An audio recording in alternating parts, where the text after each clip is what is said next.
What's up, y'all? Welcome to the live stream today. Thank you so much. We are going to be answering your questions, and I'm stoked to be here. Just good morning, and apologize I'm a couple minutes late. I was uploading a reel, and it was taking a little bit of extra time. But if you haven't checked it out yet, I had a lot of fun putting it together. In fact, I used a green screen for this one, and this was something I haven't done in literally like 7 or 8 years, having to use a green screen.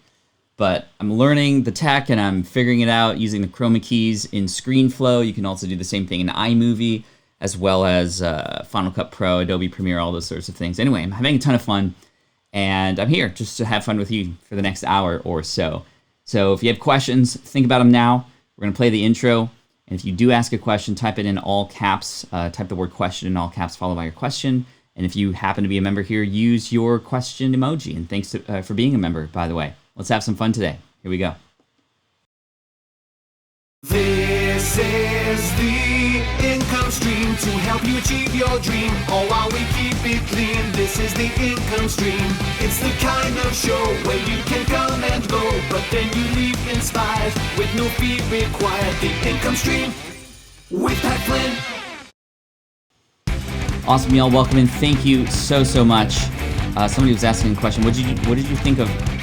What do you think of virtual tours? Well, we'll get to the questions in just a moment. I do want to share with you this reel. I'm quite proud of it. Again, been having a lot of fun. I saw GTO said, "Hello, darkness, my old friend." And that was in relation to one about what it feels like to sell something new. You celebrate, and then 5 minutes later, you're just in this dark hole of like, oh my gosh, what's happening here? But let me go to my Instagram really quick for you. And I'll get to the questions. I see the questions coming in. Thank you so much. And here is the reel. It says, how not to sell me this pen. Y'all remember this movie, Wolf of Wall Street? This very famous scene where he's trying to get somebody to sell them the pen. Well, here we go. Sell me this pen.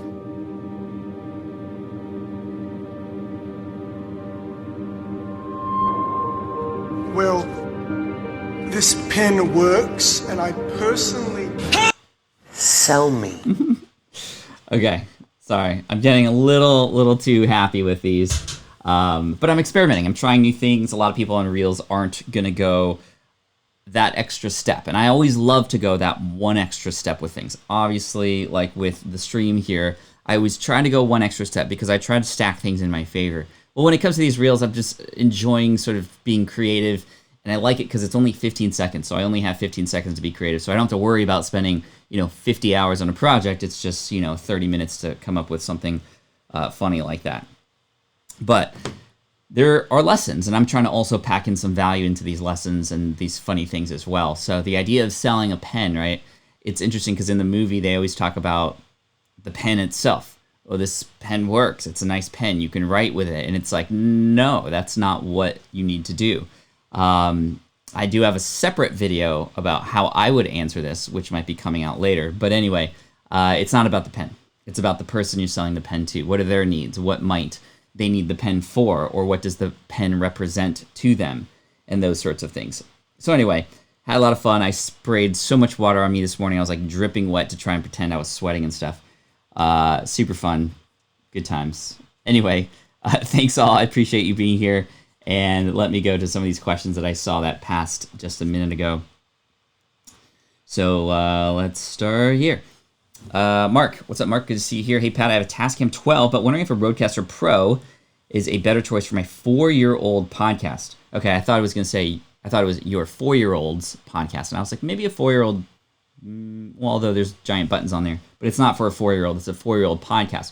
Honestly, I would just say, okay, yes, the Rodecaster Pro is a great product. It is something that can make podcasting easier in some cases. And especially if you do a lot of interviews, it can be much easier to do interviews using the Rodecaster Pro. But I will say, if you've been doing a podcast for 4 years and you have your systems nailed down, what is it about the Rodecaster Pro that is in fact attracting you to it? Thank you for the thumbs down, by the way. Helps with the algorithm. Hope you have a better day. So let me know a little bit more, Mark. But honestly, it's not required. The Pro just came out recently, and you've been doing this for 4 years. It may just be a distraction or a bright, shiny object. And I would say Yeah, I don't think it's necessary, but it can be a great investment. And one of those things that maybe you would take things even further if you were to get it, but I don't think it's required. Debbie says, "Hola, Pat. Hola. What's your recommendation as to how to accept affiliate commissions via PayPal? Can a personal account be used to receive payments, or should a business account be set up?" In my own personal opinion, I feel like when it comes to business things, if you have a business name, a business in general, business entity, all your accounts related to business should be from that business entity, including PayPal and accepting affiliate commissions. I mean, if you have an LLC, yes, they all sort of filter down to the same place in the end for tax purposes and your bank accounts, etc. Although bank accounts should also be separate as well. I think PayPal should be treated like bank accounts, where you should have one account for your business, one for personal, and it's just easier to manage your books that way.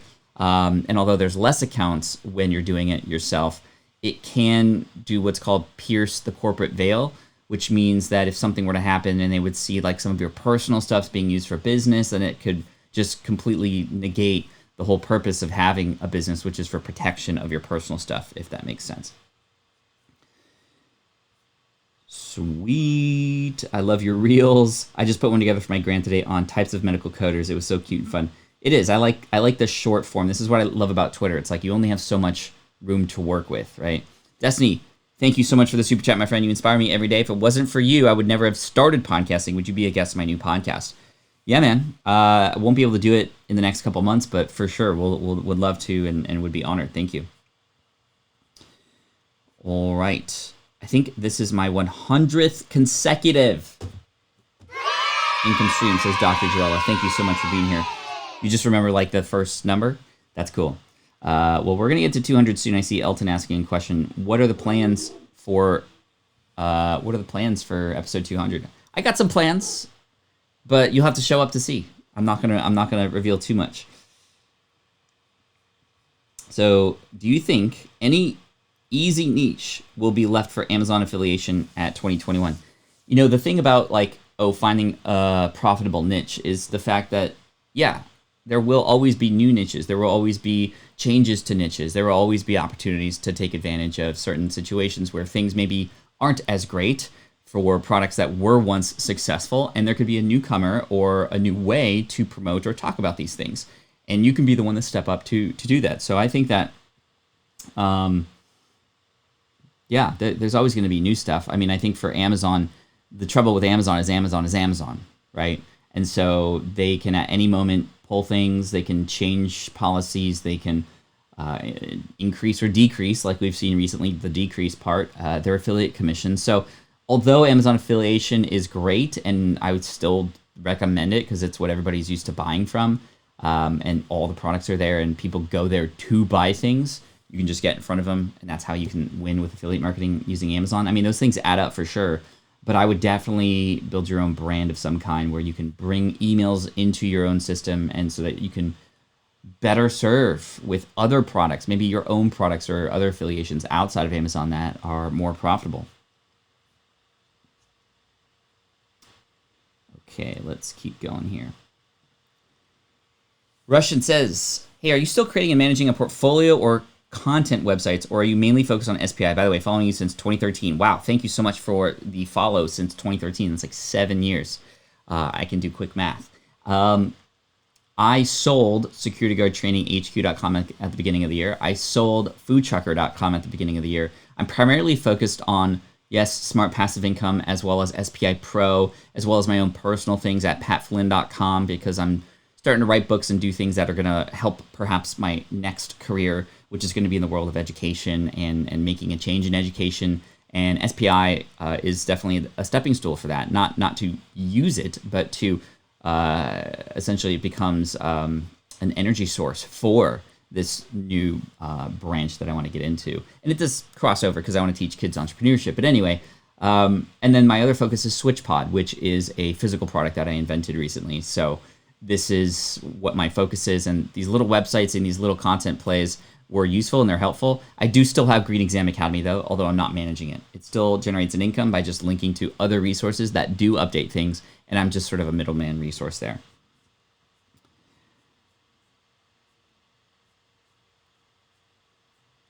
Cool. Oh, you have 9-year-old twins. Nice. Faking sweating. I figured it would still be hot out in Cali. It's starting to get a little cooler, though. Oh, where's the Stream Beats music? Yo, Stephanie, thank you so much. If we had a raffle, I'd add your name to it, but we don't. So I apologize. Thank you. We need the Stream Beats music from Harris Heller. I'm excited for this week because, yo, Battery Day is coming.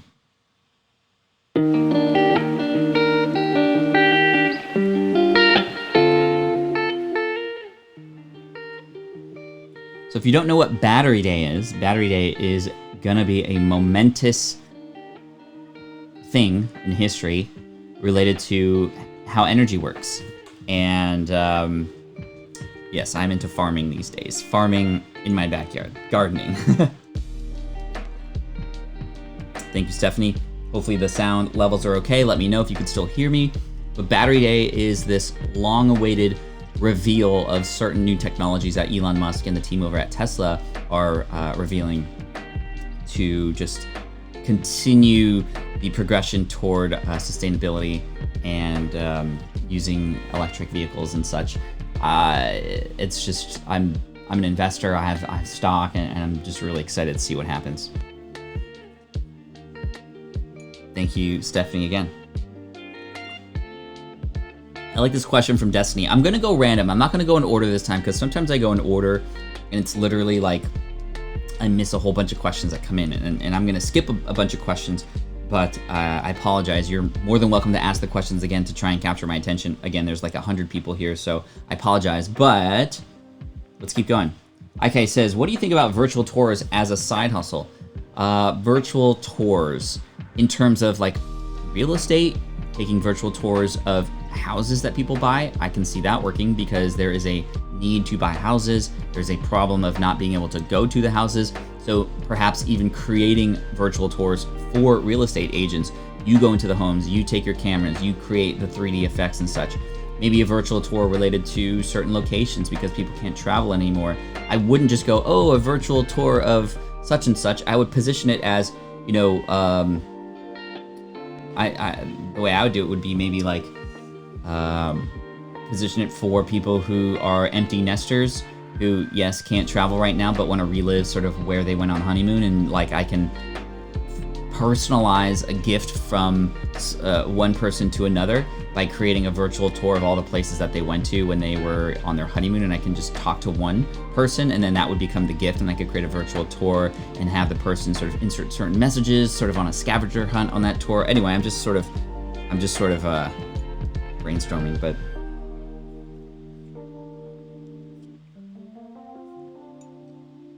thank you again for the super chat.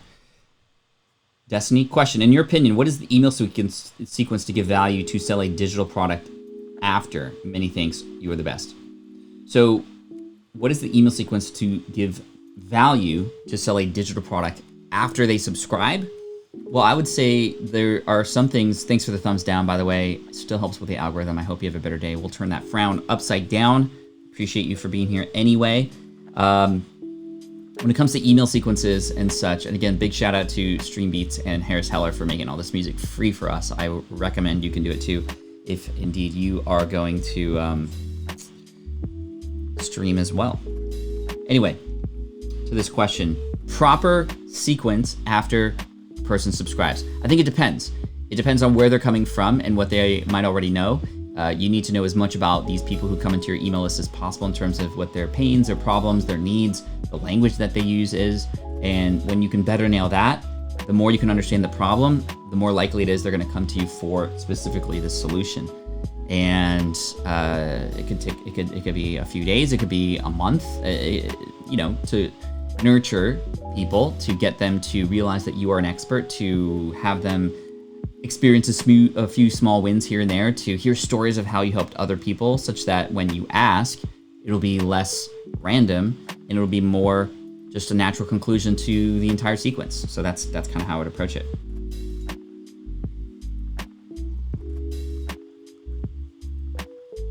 GTO. I sell a course that teaches people 2 methods of selling products. Should I sell them separately or keep them combined as one? It's hard for me to say without seeing these methods, but I would say that I wouldn't necessarily think about the methods as what you're selling. I want you to start focusing on like, what is it that is being offered, right? You're selling the pen. Here, this is a pen. No, you want to sell what the pen can give you, right? So I think if it's case study style, it can be about the outcome, and specifically the method becomes the means to the outcome. I would do, the way I would do it was I would sell the outcome.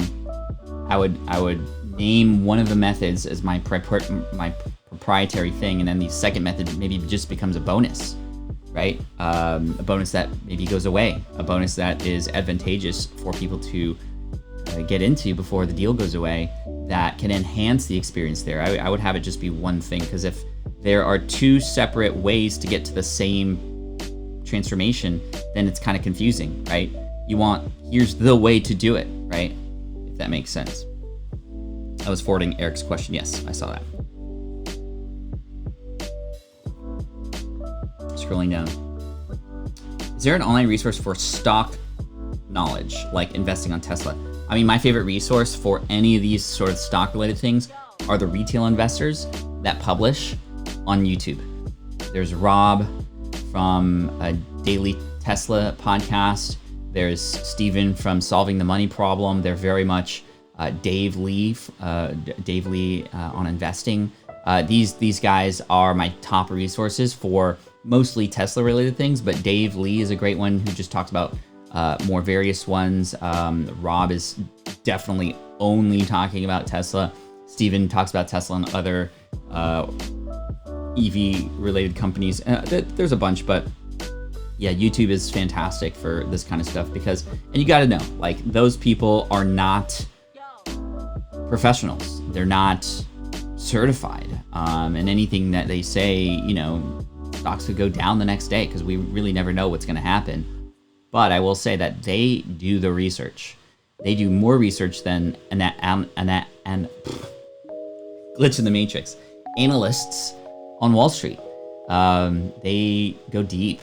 They go deep, and I've gotten so much early insight on things before just the mainstream, before even Wall Street, to help me take advantage of these different things. And so I'm very, very stoked on that.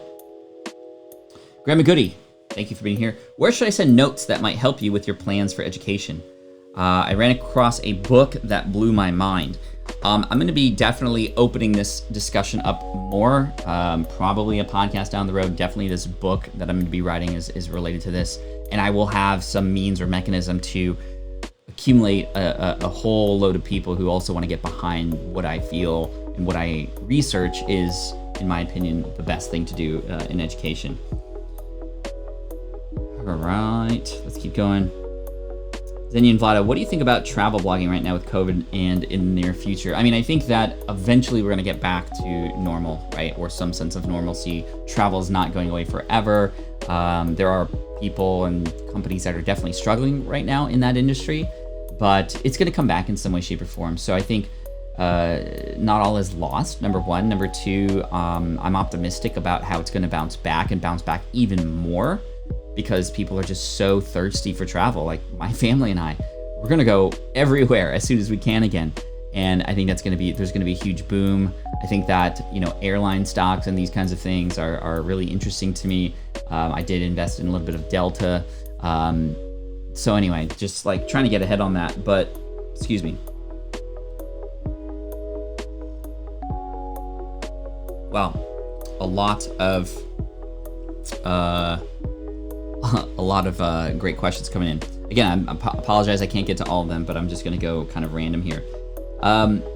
If you are in the blogging space in the travel industry right now, yeah, it can be very difficult, obviously, but news is good. If you can keep people up to date with sort of like where people can go, where things are opening up, I think safety is important too. And also local travel is booming for many places too, especially with regards to camping and RVs and van life, those sort of situations. I know 4 or 5 friends who literally are selling their home right now to buy an RV or a van to go travel. And that's traveling. And that's sort of a new thing. So I think that, or it's not a new thing, but now it's sort of like getting there.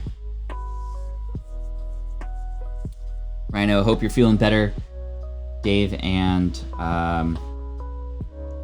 the virus thing is tough, but glad you're feeling better. Let's see, let's keep going here. Hey Pat, thrilled to join you live all the way from the Philippines. Hey, salamat po, thank you. Question, what would you recommend? Audio and video podcast or audio podcast only? Honestly, both will work, obviously, but I think it really comes down to a matter of not necessarily which one's going to work better, but which one can you actually do. And if you have the resources to create a video format on top of the audio format, then great. But it can distract a lot of people and it can pull a lot of time away from the success that one might have if it was only audio. So I typically recommend starting with audio first, maybe turning on the camera or keeping the video on for those interviews every once in a while so that you can repurpose those things later. But I think that when it comes to podcasting, audio is still where it's at. Videos are more taking clips from those audio shows, putting them on YouTube to maybe get some more eyeballs. But really, it's the audio format that's going to drive most of the relationships and the traffic at the start. I think over time, what's beautiful is YouTube living on top of podcasting can help you reach more people in that way, and that could be really cool. But oh, Ryan, sorry, Ryan, I don't know where I got Dave from either. I think I might have just seen somebody. I think it was, my bad, Ryan. I think it was the Twitch stream. Anyway, sorry for that confusion. That's my fault. Definitely follow Lex's advice here. Do your own stock research. You can't blame anyone else for any losses. Learn your charts and patterns. Practice. Yes. And if you need to do, what is it called, Lex, where you kind of use fake money to a paper trail, is it? I can't remember the name of it, but where you sort of set up a fake, kind of like in 7th grade, you set up an account with fake money and you just start it with a certain amount and just to practice and see what happens, right? So yeah.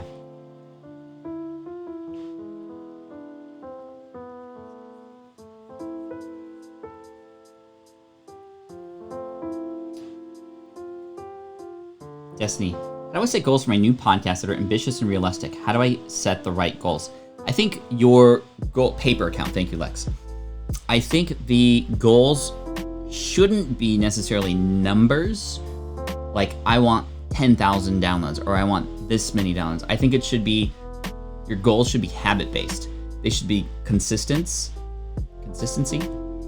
So a goal of getting, 30 podcasts or 52 podcasts for the next year, for example. Like that will then give you the potential results. The results vary obviously in different niches, and it would not be great to go, oh, I wish I had 10,000 downloads per episode, and you get 9,000 and you feel bad about it, right? Like that is an amazing accomplishment.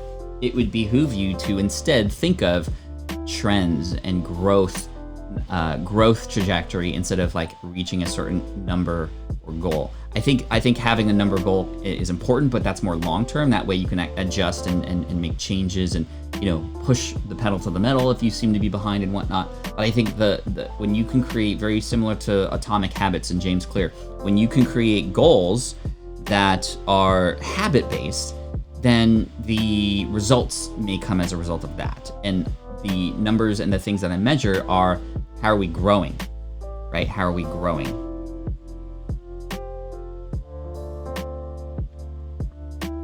You like how I inserted the keyword there today?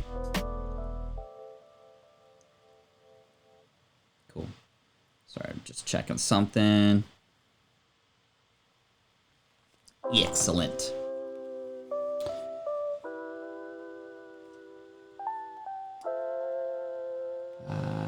Eric says, thanks for answering, Pat. I do have it as one thing, but the bonus thing is brilliant. Makes sense for sure. Cool. Yeah, I did that actually with my lead exam stuff. I had, 74 pages of study guide material, and then I was like, okay, there's this final part here, which isn't necessary, but it's like, it can help further. Should I just include it in there and charge the same price? Or should I add it as a bonus? And people love bonuses, right? So I added it and I put a value to it and whatnot. And that worked really, really well. I didn't know about scarcity and urgency, which could have helped me, in which case I would have launched things or done special seasonal promotions and go, oh, this bonus is going away, or this additional thing you only have a certain amount of time to take advantage of it, or else it's gone. We talked a lot about scarcity and urgency earlier last week, scourgency. And I think that's a key component to get people to make a decision, and you can potentially use the bonuses in that way.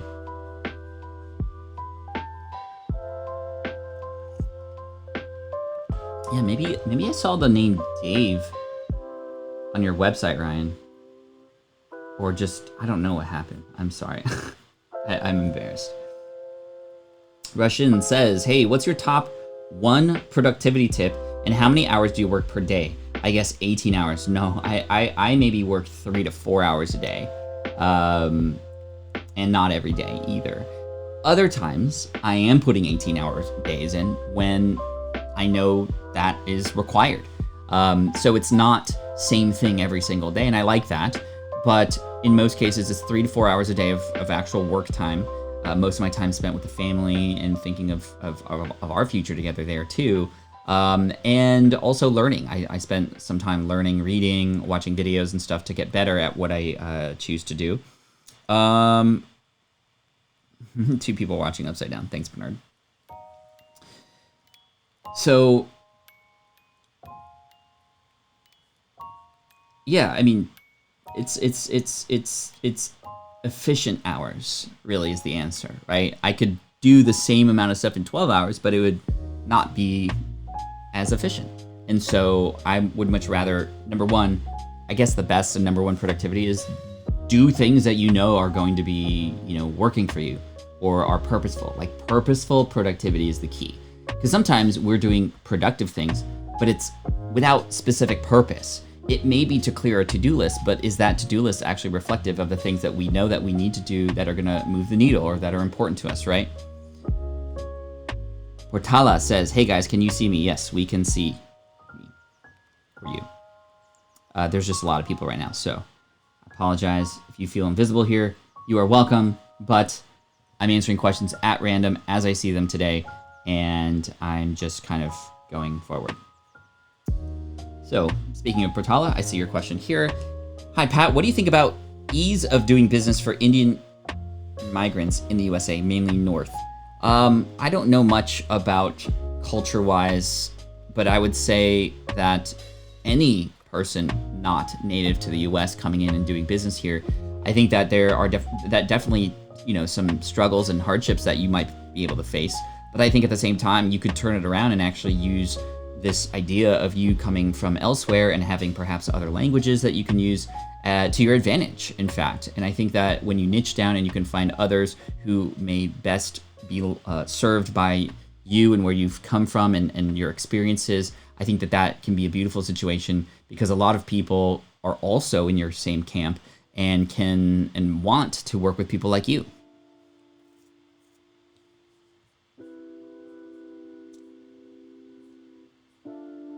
Question from Entertainment Nerd. How do you inset sponsorships without feeling pushy? I'm new to podcasting and have a couple sponsors already, but don't know how to make it seem natural. Number one, if you've used these products already, then it's going to be more natural, right? If you've hooked up with a sponsor and it's a product that you've used or have had experience with, then talk about your own personal experience with it. And then just go, you know what? I think this would actually help you. Now, if it is a product that you have not used, but you know that they're sponsoring, I think that just know that it is very usual for people to listen to a show and hear a sponsor. That's very, very common. We see it on YouTube. We see it on podcasting. So you're not going to get, wow, you've gone to the dark side, right? But obviously, I think there are ways to make things sound more organic. And if you can tie it into the goals of your audience in some way, shape, or form, then that can also help out a lot. And other than that, I think I just wouldn't worry too much about it. And just the fact that you're asking this question probably means you're going to set it up in a way that's going to come across not as aggressive as maybe you've heard on other shows too. I would also say to just be very honest with your audience and say that this is an advert and a sponsor and how it helps the show. I think that your audience can actually support you in that way where they appreciate the fact that you're now able to make some money and better support them down the road too. So that's something I hear very commonly in podcast episodes. Hey, we have a sponsor today. Thanks to FreshBooks because they help keep the show going for you. I always do my best to try and provide the best content here, and it totally helps to have these sponsors on, so thank you. And I recommend checking out FreshBooks, right? So that could work really well too.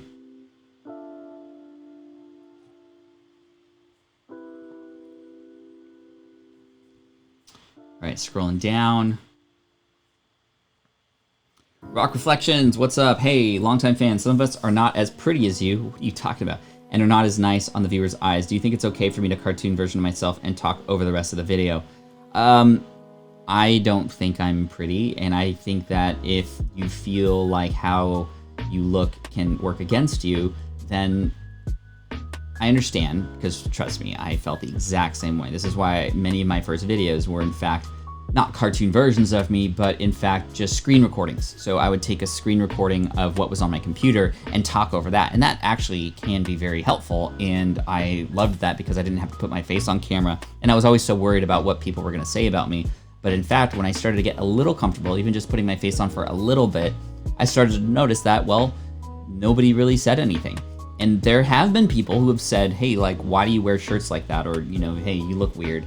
I'm like, well, I'm sorry, but this is who I am. And if that's not your cup of tea, then go find somebody who you feel is prettier. But I have people out here who I need to take care of who don't care what I look like, but care what I have to say. And honestly, if you have some great value, good things to share, if you actually care about your audience, it's not gonna matter what you look like, right? So I would say, just be you. Just be you. That's the thing that's helped me the most. Back in 2010, I made the conscious decision to just embrace who I was and to embrace my weird and just attract the people who would be attracted to whatever I choose to do. So your vibe attracts your tribe. Your vibe attracts your tribe. Pretty boy Pat says, Michael, you're crazy.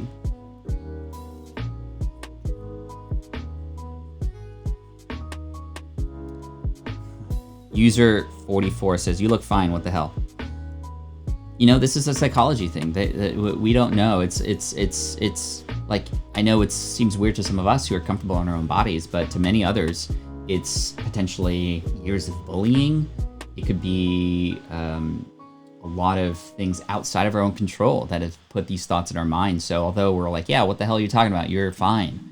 In many cases, we don't understand the psychology and the background and the years of bullying and just the low self-esteem that continues to stack on each other. So I understand where you're coming from, user 44, but I also think we have to be empathetic and go, instead of, well, what the hell, we'll go, well, what are you worried about? And then start having real conversations with people like that. All right. Manny, what's up, Manny? How often do you think I should be posting on all social media, Instagram, Facebook, Twitter, YouTube, podcast? Ideal scenario where I have a team to help me with each media. To be honest, I think that's a lot, right? And if you consider, okay, let's see, Instagram, Facebook, Twitter, YouTube, podcast, that's 5 things, right? Imagine if instead you had 2 things, but you put the same amount of energy into it. If you divide all of your energy between these things, you have 20% of your energy across all these things. Do you feel like you can succeed on any one if you only dedicate 20% of your energy to it? And this is something that's talked about in a book called The One Thing. And The One Thing is by Gary Keller and Jay Papasan. And this book really displays this idea of dividing your energy across all these different things. This is why, productivity-wise, focusing on one thing at a time is really important. And I think the same thing is important when it comes to social media. I typically recommend 2 platforms to focus on and go, quote unquote, all in and to learn about, to master, because I mean, all these things have different algorithms, have different best practices. Now, of course, over time, you can have a team to help you push things into all these different places for you, similar to what I have now, and maybe you can get to that level that Gary has, Gary V. I mean, I visited Gary Vaynerchuk in his offices last year, and he has a team of like 30 people literally sitting in front of their computers creating content for Gary's social media platforms. So you see how much Gary does. We're like, oh, we need to be like that. But we don't have a team of 30 people to do that. Sorry, I didn't mean to be insensitive, but really, you look fine. Thank you. But I appreciate you for the apology. No apology necessary. I just like these honest discussions, and I think more of that needs to happen for sure. So when it comes to social media and such, I believe that choosing one content-based platform to be sort of like your primary, and 1 or 2 social media platforms to be your support, I would put the others away. Repurposing maybe can be a part of it, but in terms of frequency, I think that on your primaries, show up. If you think showing up means once a week, then fine. If you think showing up means once a day, fine. But I think it's gonna have to be in and around what your schedule is and what you think is potentially what you can handle. Rex says, question, which YouTuber or content creator is someone whom you look up to the most? I would say right now, Matt D'Avella is somebody who I'm very, very excited about. MKBHD. I'm also very inspired by Mr. Beast. Although he's sort of a young kid, he has just found this rhythm and this algorithm hack, if you will. Not really, but he's just taking advantage of the wave that he's on now, and he keeps pushing forward and he keeps innovating.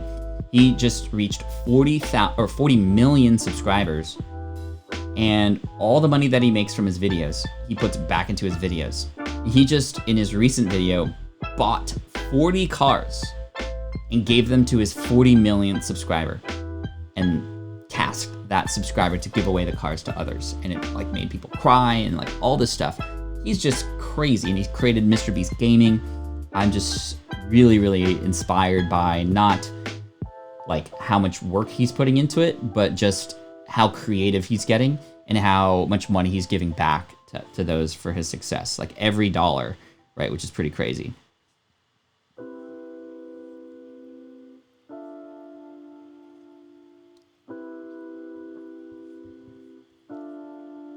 What's up, Ariel? Great to see you here. Suraj, Portala, Dr. Joella, GTO. Great. Montfood says, which one is better for beginner, affiliate, blogging or vlogging? Should I do both should I do both of them at once?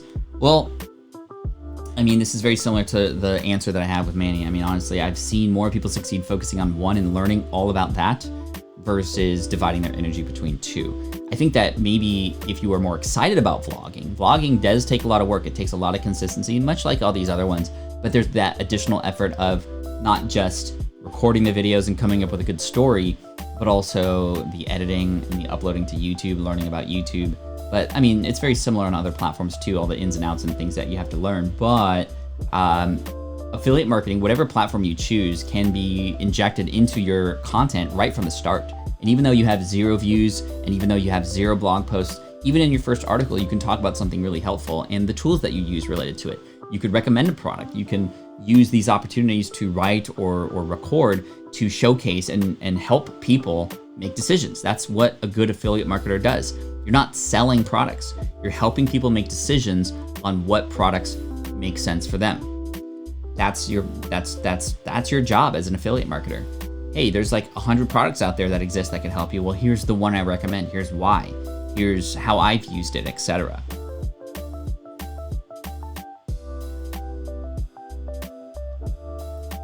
And Ariel says, midlife pregnant. My daughter just screamed, Pat is real, haha. I didn't realize you were truly live. Love it. Ella says hello, bye-bye. Hi, Ella, and bye-bye. Thank you for watching. Super cool. I love when people share their kids with me on their show. Here to help, here to inspire, and here to share that there's all kinds of things out there that you could use to learn from. Bernard says, how would you do videos if you have a heavy accent and some people have problems understanding? I mean, I would just do them anyway, and yes, try to get better over time in terms of having people understand you. But I mean, if people, you know, I'm just trying to think of specific examples, but if you have a heavy accent, you know, talk more slowly, enunciate, and just be you.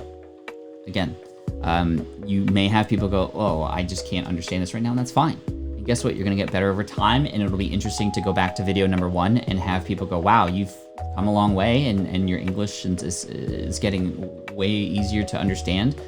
But just because you have a heavy accent doesn't mean you can't help people. It doesn't mean you can't show people things. And how might you, this may be the challenge, how might you share something in a way. Maybe you add text on the screen for certain moments, not like to translate specifically, but maybe you are creating tutorials in a way where it really doesn't matter what the accent is. The tutorial speaks for itself, in which case the product or the screen share or whatever it is that you're creating actually speaks the universal language of help or create or music or whatever it is that you're doing.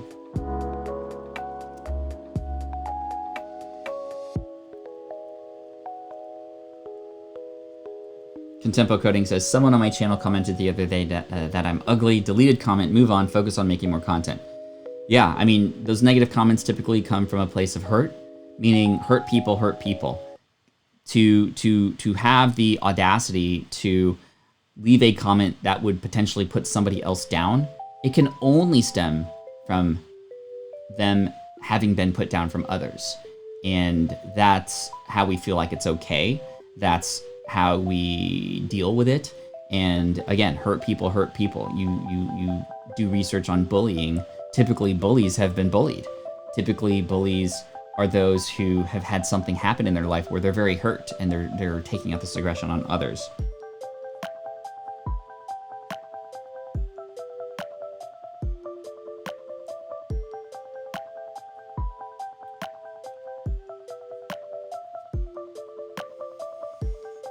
Okay, let's see.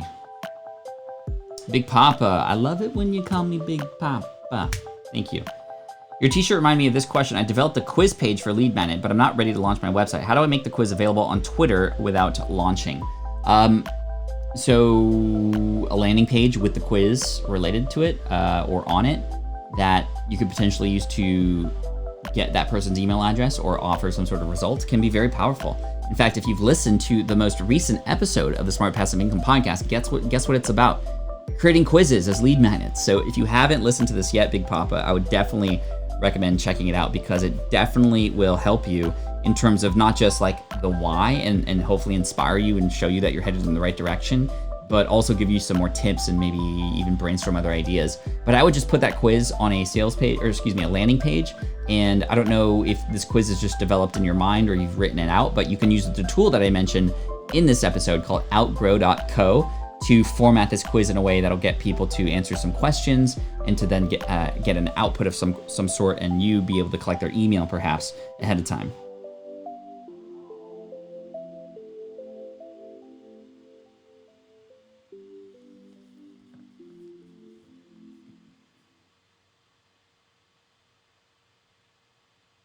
Debbie says, what's best? Upload a video at a time, say per week, or upload all in bulk and then each week advertise each one? When it comes to video, on YouTube, the best practice is to have them separated. You want, and in fact, I've heard direct feedback from my own subscribers by uploading too many videos all at once, because your subscribers are gonna see them all there and they're gonna feel a little bit overwhelmed. YouTube, having that consistency is key. YouTube understanding that, oh, you are somebody that's going to continue to come out with content in such a way, like YouTube's goal, let's all think about this really quick. YouTube's goal is to keep people coming back and watching more. So if you can establish this rhythm on YouTube of posting content and as a result, continually having people be reminded to come back on the platform, well, you're helping YouTube and YouTube's gonna help you back, right? Portala says, I feel like sitting and talking to you. Love YouTube. You're like my digital mentor. I respect you and we'll meet you someday.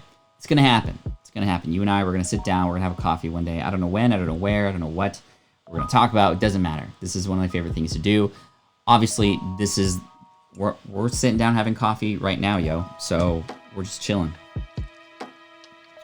But yeah, to Debbie's question, 1 video per week, maybe 2 per week if you have a whole bunch, just to kind of, kickstart that a little bit more.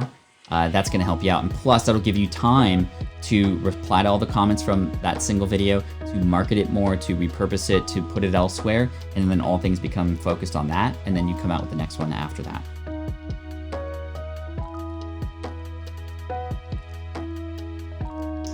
Boris says, how is your streaming going on Twitch with the kids? It's going well. I mean, it's the numbers are just a bonus. We're at 143 subscribers now, and that followers, excuse me, we're I think at 9 or 10 paying subscribers. But it's not about the numbers. It's not about the money. I mean, all that money is getting donated anyway. But it's about specifically just playtime with the kids and giving them just like controlled access to what it's like to have an audience on the internet. They're learning about how to lead by example. They are learning about how to interact and how to be entertaining. And I think that's really neat and what a cool, fun experience for kids to have. So yeah, they're doing pretty well.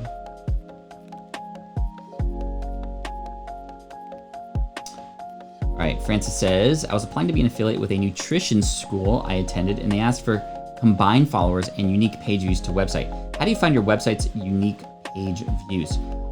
If you have Google Analytics set up to your website, it'll be within there. It literally will say unique visitors or unique visits. That's the unique page visitors. Unique visitors, you could have 4,000 unique visitors, but maybe you have 6,000 visitors regular because half of those people or some of those people come back, right? And they want to count unique number of people. Question from Can Do Math. Do you see any problems with a business built on showing how to solve specific math problems student might be searching for? A business built showing how to solve specific math problems. So no, I mean, there's math tutors, right? There's all kinds of business models related to that. There's tutoring one-on-one. There's tutoring one-to-many. There are online courses for specific sort of subject matters. There are advertising models. If you can get a whole bunch of people watching your videos, for example, then you can earn some money via advertising in that manner. Lex says, darn, it's almost over 75%. This hour goes by so fast every single day. Isn't that crazy? Brian says, keep doing what you're doing, Pat. Always inspired listening and to you. You've helped me so much, giving a ton of value. Keep it up, man. Thanks, Brian. I'm not going anywhere. Thanks for being here. Appreciate you. Saw 2 DeLoreans after walk. Pat Flynn just tagged you on Twitter. Awesome. Love it. I love, number one, when other people see DeLoreans and then show me the pictures, because I just love seeing pictures of DeLoreans. This is the car from Back to the Future. But I also love the fact, and thank you, Scooby, for this. It's just like the idea of, it just reminded you of me. Like, that's so cool. Like, that just blows my mind.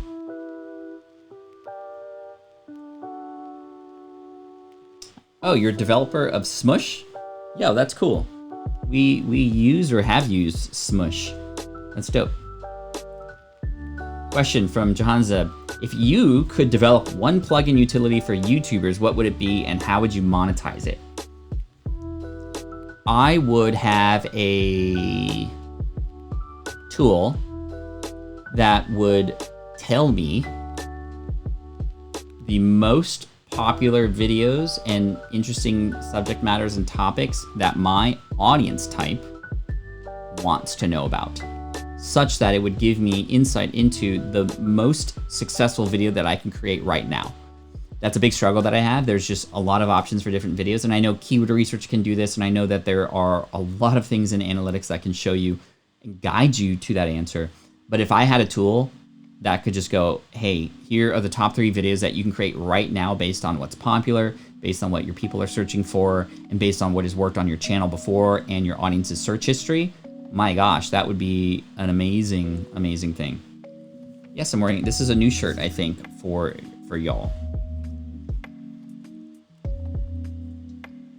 I mean, I would pay like $300 a month to get access to something like that if it really worked. Dogs are the best friends, says, I guess my questions suck. Just because I don't see your question doesn't mean they suck. Like I said, I'm looking at questions at random today, so I don't just answer the first 20% from 40 minutes ago. Sometimes people leave. It's just random. So I apologize, I'm not able to get to everybody's, but let me see if I could find yours. See, dog's best friend, where's your question?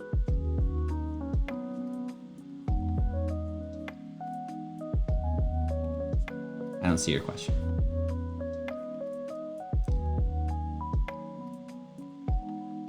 Anyway, re-ask the question. I could see if I can get it for you, or if somebody can find that question. Any advice that you could give me for adding licensed music to my podcast legally? My best advice would be don't do it. It is way too complicated. It can become very expensive.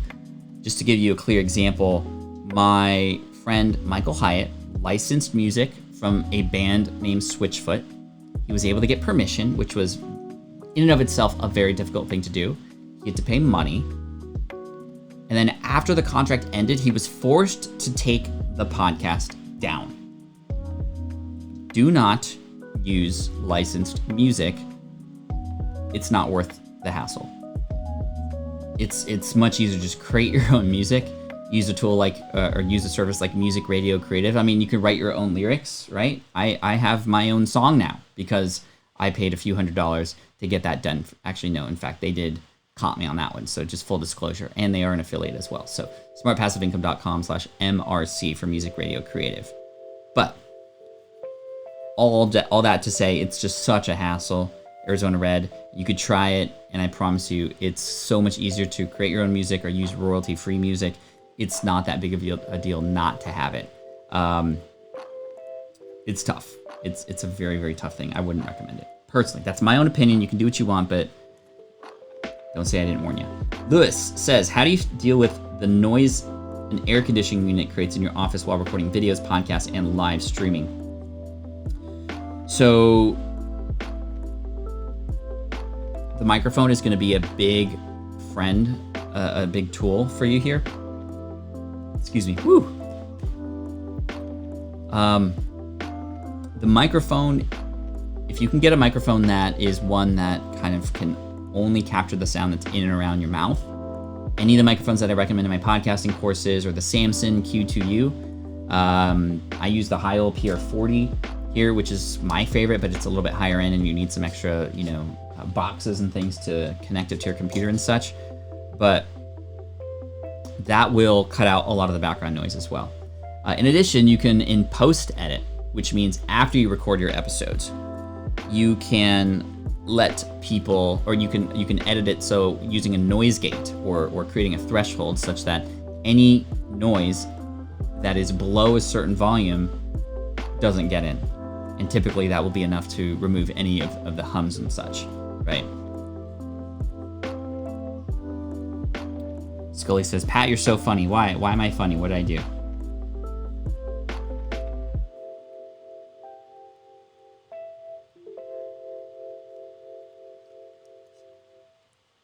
Question.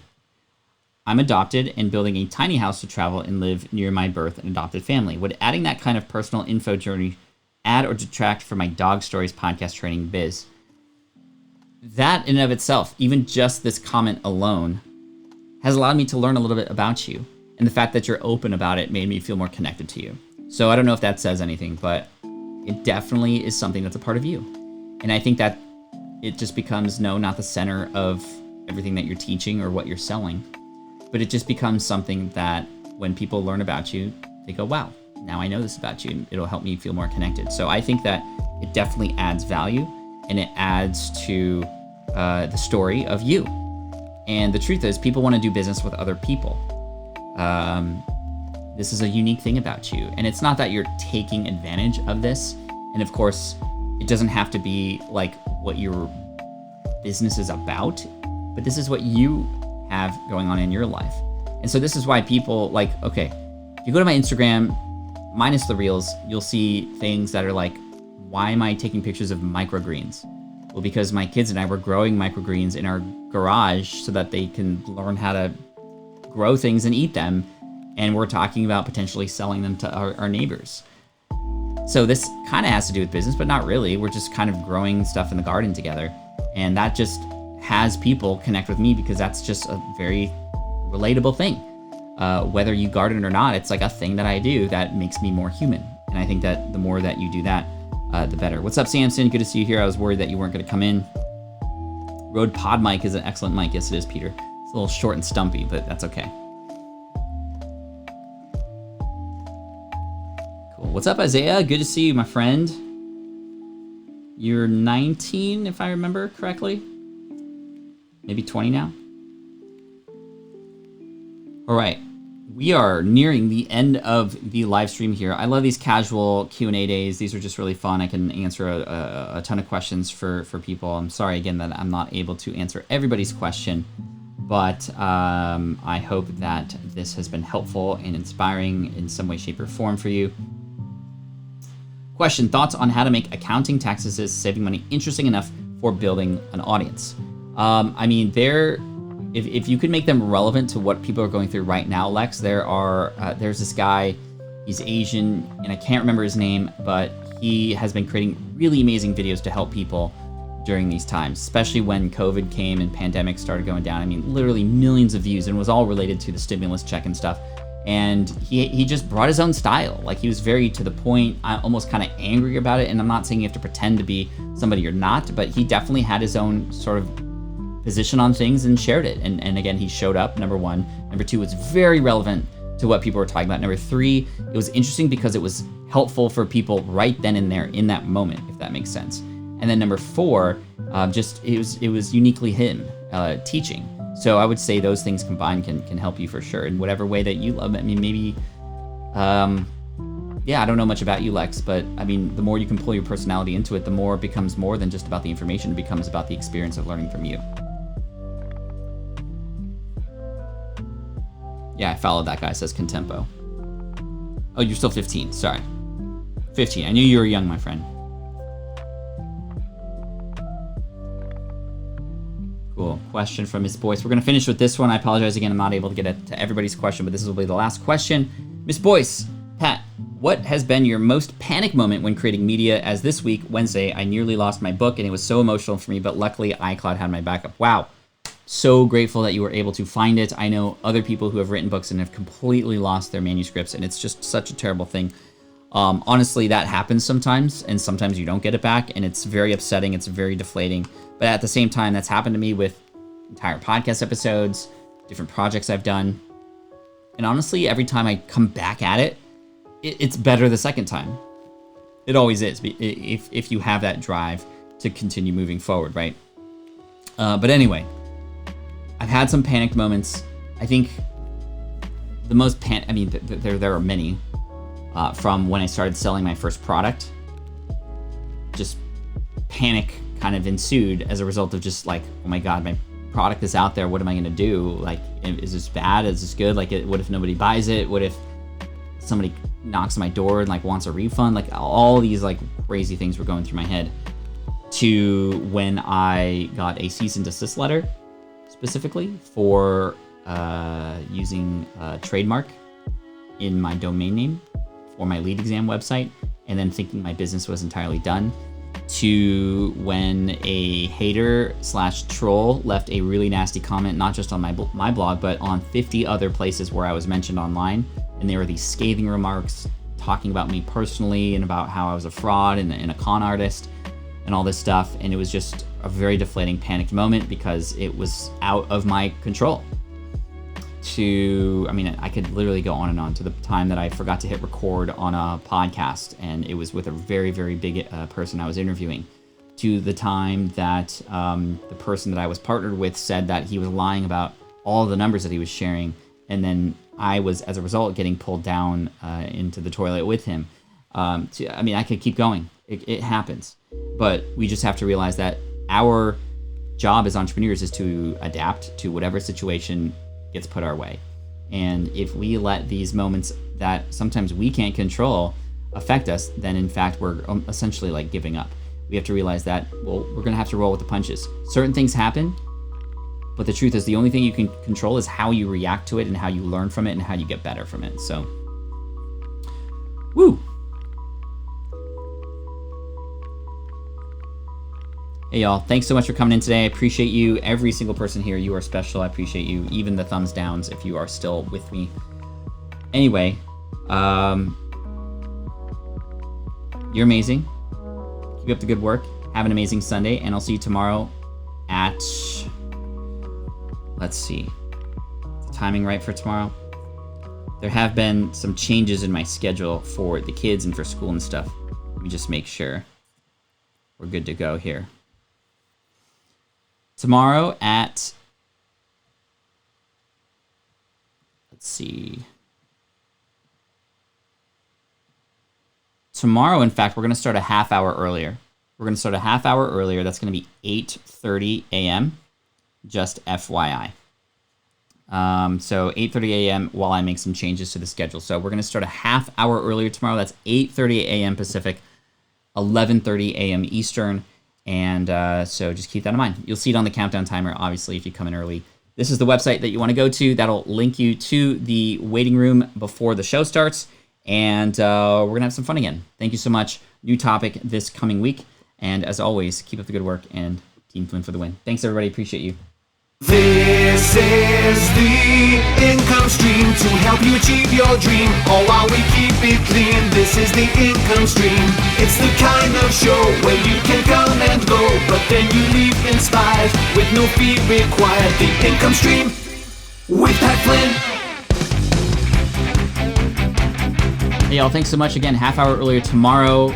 FBA Hustle said, when are we getting back to Hawaii? Yo, as soon as we can, it makes sense. It's going to be the first place we go to. Cannot wait. Anyway, peace out, y'all. Much love. Keep on keeping on. Bruh.